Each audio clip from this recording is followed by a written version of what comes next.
Terima kasih. Alhamdulillah kita bersyukur bisa hadir bersama di sini, dan ketika melihat rancangan acara pada pagi hari ini unik. Ini rapat kerja tapi penuh dengan gagasan. Berbicaranya tentang Indonesia, global, dan tantangan-tantangan yang ada di negeri kita. Ketika dilihat urutannya, saya rasa ini salah satu rapat kerja organisasi yang memiliki ruang untuk gagasan yang sangat banyak. Karena dialog kebangsaannya bukan saja menyangkut tema-tema domestik, tapi juga tantangan ke depan. Sekaligus mengirimkan pesan. Sebenarnya pesan bahwa Indonesia bukan sekedar sebuah republik yang untuk mengurusi rakyat di republik ini saja, tapi republik yang berperan di wilayah global. Saya dapat tugas, durasi bicaranya memang semua tidak panjang, semua singkat. Tapi kenapa singkat? Supaya penuh dengan pesan, penuh dengan makna. Saya perhatikan semua acara relatif waktunya padat, dan harapannya dengan padat itu daya fokus kita terjaga. Izinkan saya menyampaikan yang menjadi tugas. Di sini saya dapat tugas tentang geopolitik dan Indonesia ke depan. Bapak Ibu sekalian, kita tinggal di wilayah Asia Tenggara yang penduduknya lebih dari 650 juta. Dan 280 dari angka itu adalah warga Indonesia. Lalu kita lihat posisi kita di Asia. Di sisi timur ada beberapa unsur kekuatan. Di sisi selatan ada unsur kekuatan. Di timur ada Tiongkok yang paling besar, ada Jepang, ada Korea Selatan, ada Korea Utara, ada masyarakat Taiwan. Ini semua wilayah yang suasananya tegang, bukan wilayah yang suasananya teduh. Tegang, tak terbayangkan utara dan selatan, antara Korea Selatan dan Utara, tegang. Antara Tiongkok dengan Jepang, tegang. Antara Korea Selatan dengan Tiongkok, tegang. Ini wilayah yang tegang. Masuk ke Asia Selatan, ada India yang sangat besar. Di situ ada Pakistan, ada Bangladesh, ada Sri Lanka. Atasnya sedikit ada Afghanistan. Wilayah itu bukan wilayah yang teduh, ini wilayah tegang. Wilayah tegang di situ semua. Tapi begitu masuk ke antara keduanya, namanya Tenggara. Di situ ada Indonesia, ada Malaysia, ada Singapura, ada Thailand, dan 5 negara lainnya. Wilayah ini tidak tegang, wilayah ini teduh, dan Indonesia harus bisa menjaga keteduhan di wilayah ini. Jadi, kita kalau melihat ini, inilah wilayah yang harus bisa menjadi kekuatan masa depan di Asia, kekuatan masa depan di dunia. Kenapa? Karena kita memiliki bekal dan menjaga, membuat wilayah ini teduh tidak sebentar. Dimulai tahun 65 lewat pertemuan Menteri Pendidikan Asia Tenggara. Belum ada ASEAN. Belum ada ASEAN. Yang ketemu pertama siapa? Menteri-menteri pendidikan.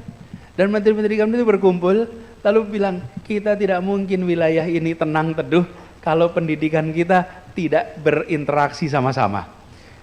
Mulainya dari pendidikan, dan dari pendidikan itulah lalu pertemuan pertama kali tahun 65. Setelah itu baru gagasan membentuk ASEAN terbentuk, dan akhirnya terjadilah sebuah wilayah baru yang kita kenal kolaborasinya sebagai namanya ASEAN. Dan hari ini Bapak sekalian, kalau ditanya ibu kota ASEAN di kota mana ya?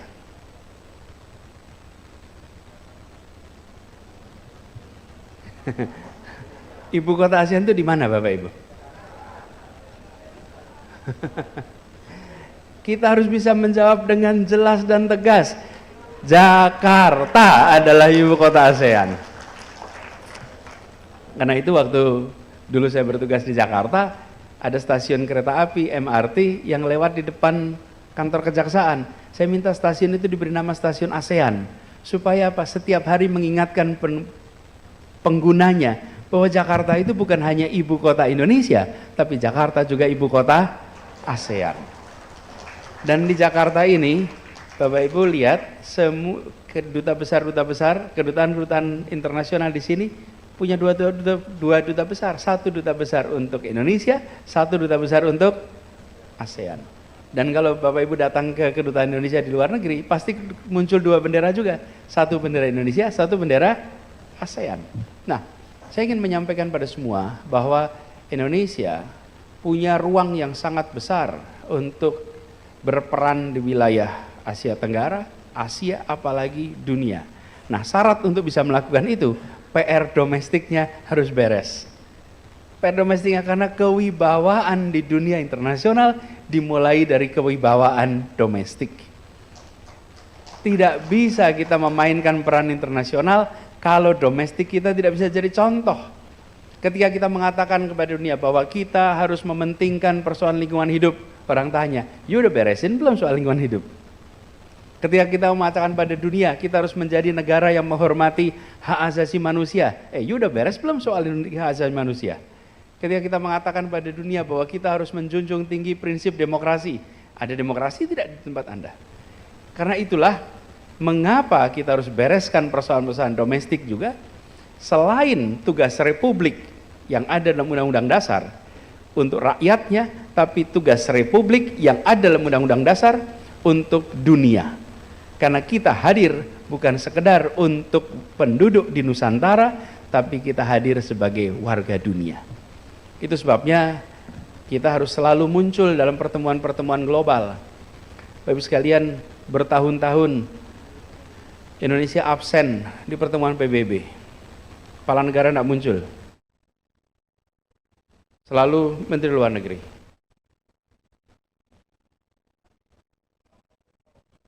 Ini Bapak sekalian, kalau kita tidak aktif di dunia internasional, itu seperti begini, kita warga kampung, ukuran kampungnya nomor 4 terbesar, ukuran rumahnya nomor 4 terbesar di RT itu, tapi kalau rapat kampung kita tidak pernah datang.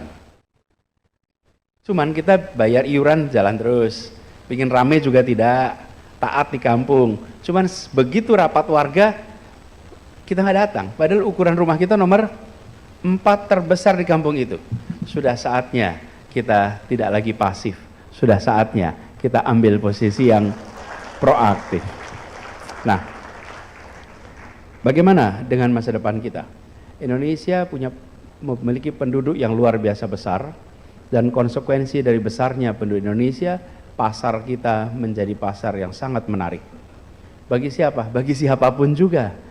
Jangan sampai yang tertarik pada Indonesia justru dunia internasional, domestik sendiri tidak tertarik. Justru kita harus bisa menyiapkan ke depan pelaku-pelaku ekonomi yang bisa menjadi tuan rumah di negeri sendiri, sekaligus nantinya bisa menjadi tamu memesona di negeri orang. Karena itu peran Indonesia ke depan bagi yang sudah besar, bagi yang raksasa, didorong untuk berkiprah di dunia internasional. Mereka harus bisa menjadi brand of Indonesia. Mereka harus bisa menjadi wakil Indonesia berkompetisi tingkat global. Jangan yang raksasa itu berkumpul dan berkompetisi di dalam negeri terus. Bertandingnya di kandang sendiri terus. Maka yang raksasa harus bisa bertanding dan harus bisa menang di kancah perekonomian global. Mewakili Indonesia menjadi pelaku-pelaku ekonomi global. Bila hari ini kita menyaksikan korporasi-korporasi internasional hadir di negeri ini, sudah saatnya korporasi berasal dari domestik, yang kecil dibesarkan, yang menengah dibesarkan. Tidak kemudian kita menyaksikan yang raksasa terus dalam negeri, tapi yang kecil, yang menengah dorong untuk berkembang. Yang berikutnya soal demokrasi kita, PR kita menjaga demokrasi kita tetap berfungsi dengan baik. Ancaman pada demokrasi ada di seluruh dunia. Hari ini kita menyaksikan banyak tempat di dunia mengalami kemunduran dalam praktek demokrasi. Akankah kita biarkan bila Indonesia mengalami kemunduran demokrasi? Akankah kita biarkan? Tidak, kita harus jaga sama-sama. Dan demokrasi ini penting untuk memastikan apa yang disusun sebagai rencana negara sesuai dengan aspirasi rakyat. Itulah sebabnya mengapa demokrasi menjadi penting. Dan demokrasi ini memberikan interval. Bila terjadi kekeliruan dalam pengambilan keputusan, maka kekeliruan itu ada interval. ada waktunya, masa jabatan. Setelah itu selesai. Tanpa demokrasi tidak ada masa jabatan. Kalau meleset, maka dia akan meleset dalam durasi yang amat panjang. Itu membuat setiap bangsa mengambil keputusan apapun, dia tahu ini untuk periode sekian. Bila ternyata tidak tepat, besoknya bisa lakukan perubahan. Itu sebabnya gagasan perubahan jangan pernah hilang. Gagasan perubahan harus terus dijaga. Dan kita terus meyakinkan kepada rakyat Indonesia bahwa perubahan untuk kebaikan itu dibutuhkan. Dan kita ingin jaga agar praktek demokrasi itu menjadi bagian yang penting di dalam praktek bernegara. Dan harapannya yang terakhir, Gerakan Rakyat. Gerakan Rakyat ini terus menjadi penjaga semangat perjuangan untuk perubahan. Menyebarkan gagasan kebaikan, menyebarkan gagasan kebersamaan, prinsip-prinsip keadilan di dalam kebijakan negara harus menjadi perhatian kita. Dan harapannya besar sekali bahwa teman-teman yang sekarang berjuang bersama jaga stamina, karena perjuangan ini masih panjang. Jaga stamina fisik, stamina moral, stamina intelektual, stamina kerja kolektif.